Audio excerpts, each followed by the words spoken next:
takwas. To ga ka a hedikwatar 'yan sanda mai kai Zargin da aka tabbatar aka aiko cewa mai cewa mun yi lalata da su da wa kai lalata shi Musa.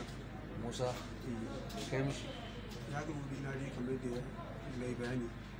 To shi yanzu aka danga dai abubuwa dai ta gasu nan. mai kai da shi so nake ka gaya wa masu kallo mai kai masa To ya dai kwanta tsakanin cinyoyin shi haka na sa abun tsarina. kai mai kai amfani da shi Haka dai aka yi hammuka kan. sau nawa kai Ya ce shi ga cewa shi ya kai shi 20 ni kuma na san da wuce ko 7 ko 10 haka. ya ce sau 20 kai ka ce sau 10 wanne za mu ɗauka ka yi magana ina jin ka Wallahi ni dai abin da na sani kenan. to bayan shi da wa kuma wani yaro kai wa a unguwar Gaskiya ban taɓa yi ba ne.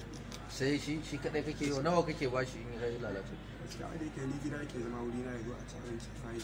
Ya ce a banza kake cin shi a yana kusa kuɗi a nuna Nawa? in ya zo ko in kai da shi nawa kake karba nawa kake ba shi wacce a bashi kuɗi ko 300 ko 200. haka kake ba shi duk yi 300 Haka ake bashi.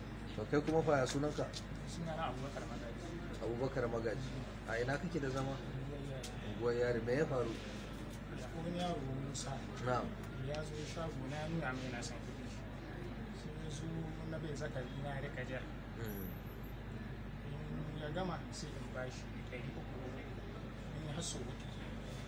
sau hudu ka taba lalata da shi ta duwawu Gaskiya ba ta. amma shi ya faɗa ya ce kayi maganar ka da tashi wace za mu ɗauka Gaskiya mu da muka zo din nan tun daga su gaskiya. Nawa ka bashi in ya ja ma? Ya ce kenan jama yake da bakin shi. Nawa? An buga ya faɗa haka. nawa 300 ne.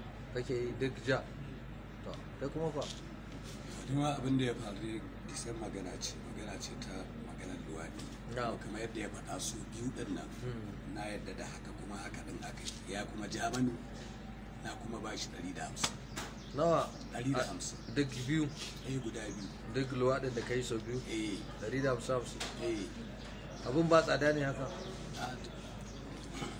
kai kuma fa kamar da ake lashe kamar mutane jihadi ni zuwa iska yi muri sana'a ta zanna ya ja mana gaba na buɗe mai wuta na ce shiga da ƙara zuwa kuma bai ƙara zuwa ba dama zuwa ke ce gida mashi yayin shi ne abokin nan ce zai gida mana yanka yanzu kawai sai zo zanna to ni sai na sana'a ba kawai ya taɓa ni na mai magana ya kawai kawo masa kai na ban kaɗai na ce ta yi gida kada ƙara zuwa wuri na tun daga taɓa shi kan shi bai ƙara zuwa wuri na ba sai dai zai ce mashi gida mana yanka ba wallahi bai ƙara zuwa wuri na shi kansa to gashi ya ce kai ma kayi ai abin da ne ce ne mai ɗin ya ce ya taɓa mallaka ne abin da cike ne ko gaban sai taɓa ɗin shi ni bai taɓa wani da shi ba wallahi ko sau ɗaya Ya sunanka? sunana musa abokan ba taɓa wani a ina kake da zama a unguwar malaki shekara kana 43 to shikenan mun gode